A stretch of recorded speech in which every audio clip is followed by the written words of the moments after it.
ത്രിയേക ദൈവത്തിന് സ്തുതി. യേശുവിൽ സ്നേഹവന്ദനം.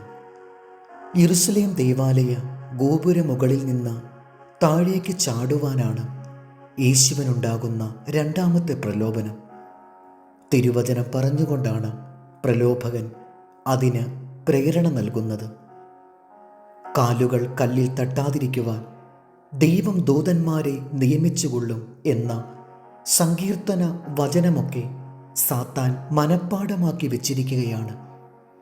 ആളുകൾ കാണെ അങ്ങനെ ചെയ്താൽ യേശു പ്രശസ്തനാകുമെന്നും ദൈവരാജ്യ പ്രഘോഷണത്തിന് അത് സഹായകമാകുമെന്നുമാണ് സാത്താൻ്റെ ന്യായവാദം.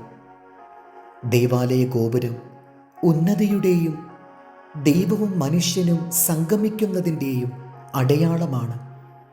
ഭൂമിയെയും ആകാശത്തെയും കൂട്ടിയിണക്കുന്ന കണ്ണി. ദേവാലയ ഗോപുരത്തിൻ്റെ മുകളിൽ നിന്ന് താഴേക്ക് ചാടുവാനുള്ള പ്രേരണ ദൈവികമായ ഉയർച്ചയിൽ നിന്ന് ഭൂമിയിലേക്ക് താഴുവാനുള്ള പ്രലോഭനം കൂടിയാണ്. നിന്റെ ദൈവമായ കർത്താവിനെ പരീക്ഷിക്കരുത് എന്ന മറുപടിയിലൂടെ തൻ്റെ ദൈവത്വത്തെ യേശു വെളിപ്പെടുത്തുന്നു. പ്രശസ്തി നേടുവാനുള്ള ആഗ്രഹം മനുഷ്യ സഹജമാണ്. എന്നാൽ സ്വന്തം മഹത്വത്തിന് ആകരുതെന്നു മാത്രം. പ്രീതി നേടാൻ വിട്ടുവീഴ്ചകൾക്ക് തയ്യാറാകുമ്പോഴും തങ്ങളെ തന്നെ ദൈവമനുഷ്യരായി ഉയർത്തിക്കാട്ടി ചുറ്റും ആൾക്കൂട്ടത്തെ സൃഷ്ടിച്ച് അതിൽ സന്തോഷിക്കുമ്പോഴും സംഭവിക്കുന്നത് ആത്മീയതയുടെ ഉന്നതിയിൽ നിന്നും പലതും താഴെ വീഴുന്നു എന്നുള്ളതാണ്. അംഗീകാരങ്ങൾ നേടിപ്പോകേണ്ടവരല്ല. ദൈവനിശ്ചയപ്രകാരം തക്ക സമയത്ത് അവ വന്നു ചേരേണ്ടവയാണ്. ദൈവഹിതപ്രകാരം മുന്നോട്ടു പോകുന്നവരുടെ ജീവിതങ്ങൾക്ക് അംഗീകാര മുദ്ര വെക്കേണ്ടത് ദൈവം തന്നെയാണ്.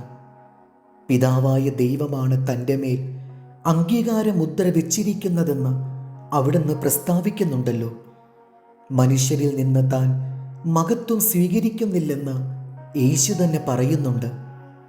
ഇന്ന് മഹത്വപ്പെടുത്തിയവർ നാളെ തന്നെ ക്രൂശിക്കുമെന്ന് യേശുവിന് അറിയാമായിരുന്നു.